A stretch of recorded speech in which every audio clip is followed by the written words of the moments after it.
नमस्कार दोस्तों, स्वागत है आपका। मैं आपका दोस्त दिनेश निम्बावत। बात करेंगे अब ज्योग्राफी के अगले टॉपिक की। बात कर रहे हैं आगे पवनों को नियंत्रित करने वाले कारकों की बात करेंगे। आपसे निवेदन रहेगा चैनल को सब्सक्राइब कर लीजिएगा। चलिए देखते हैं।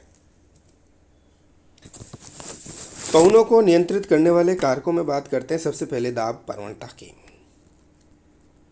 किन्हीं दो स्थानों के बीच वायुदाब के अंतर को दाब प्रवणता कहते हैं। देखिएगा, मान लीजिए ये मान लेते हैं अपन। क्या करते हैं, मानते हैं। मान लीजिए ये एक स्थान है, एक दूसरा स्थान है। ये ए स्थान है, ये बी स्थान है। यहाँ वायुदाब मान के चलते हैं आपके कितना है। मान के चले अपन यहाँ 100 है और यहाँ 75 है। ठीक है।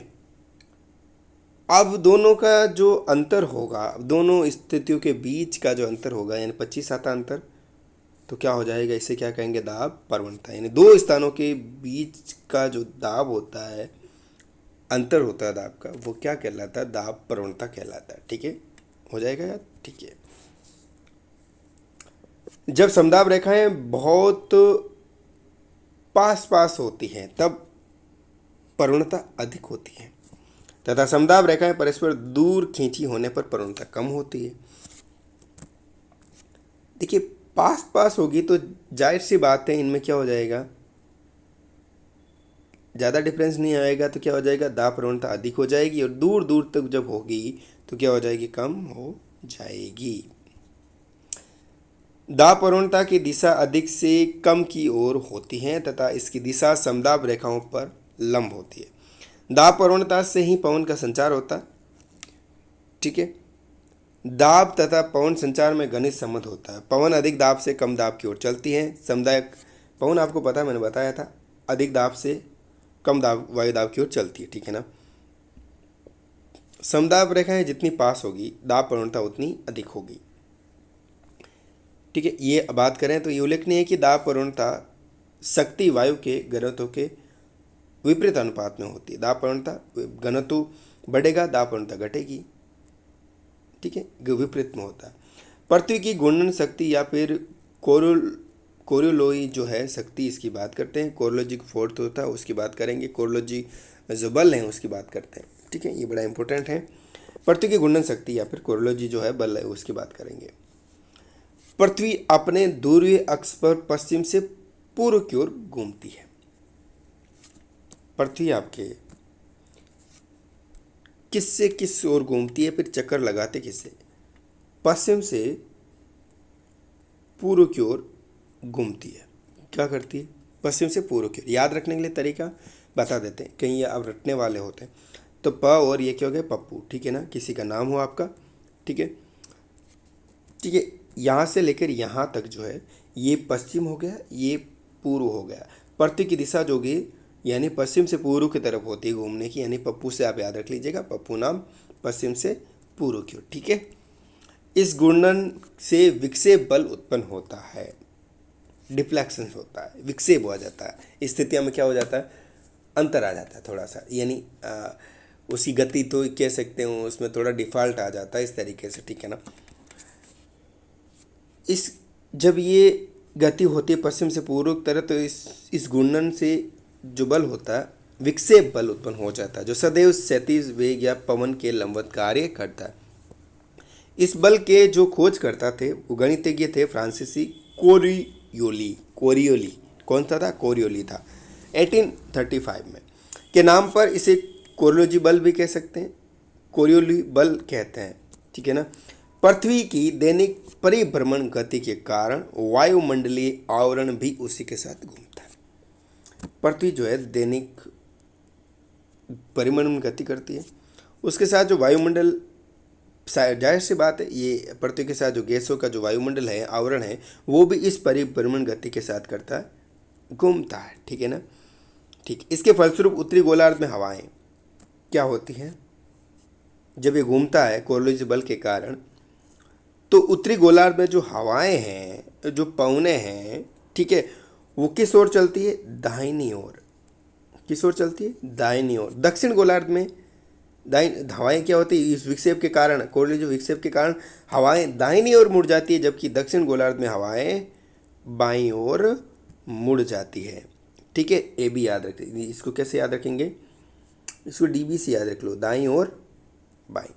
ठीक है ना, इस तरीके से दाईं ओर ऊपर, दाईं ओर की मुड़ जाती है, नीचे क्या, और दक्षिण गोलार्ध में बाईं ओर मुड़ जाती है। इसे क्या कहा जाता है? फेरल का नियम कहा जाता है।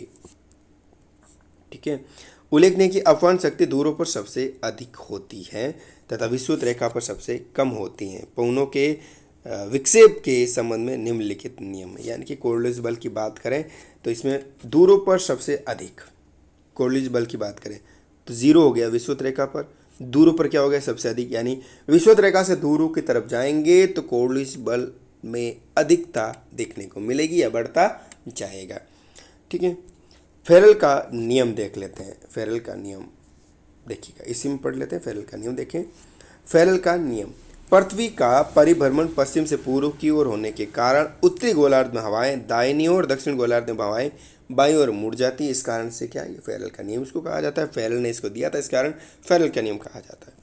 अब देखते हैं 22 बेलेट का नियम। 22 बेलेट का नियम देखें। इसके अनुसार जिस ओर पवन आ रही है, यानी जिस ओर पवन आ रही है, जिस ओर पवन आ रही है, यदि उसी ओर मुंह करके खड़ा हो जाए, ये पवन आ रही है, इस ओर मुंह करके खड़ा हो जाए, तो खड़े होने पर निम्न वायुदाब जो होगा वो उत्तरी गोलार्ध में बाईं ओर होगा और दक्षिण गोलार्ध में दाईं ओर होगा। ठीक फेरल नियम की उल्टी दशा होगी, लेकिन उसमें क्या बोला गया था? उसमें पवनों की दिशा बोली गई, इसमें वायुदाब बोला गया है। ये याद रखिएगा, थोड़ा डिफरेंट है।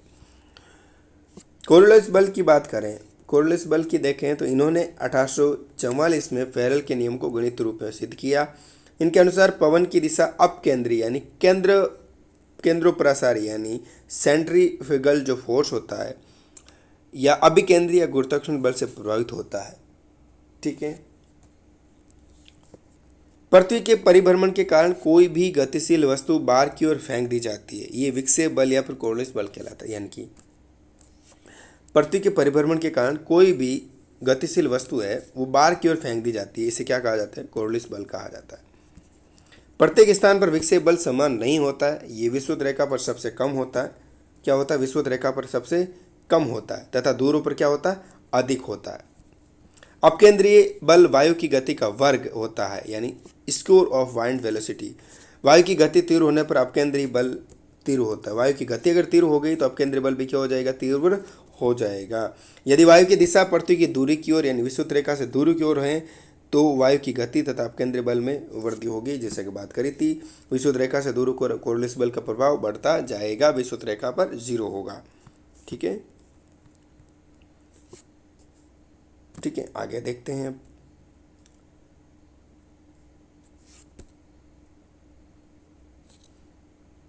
देखिए अब देखते हैं, यानी कि ए की ओर,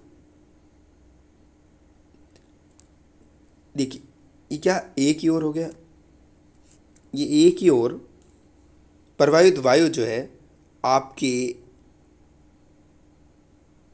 बी स्थान पर पहुंचेगी, क्योंकि पश्चिम से पूर्व की ओर घूमती पृथ्वी क्या करती है? वायु को अपवाहित करती है। क्या होती है? पश्चिम से पूर्व की ओर घूमने पर, ये पश्चिम से पूर्व की ओर घूम रही है, इस कारण क्या है? वायु को क्या करती है? अपवाहित करती है।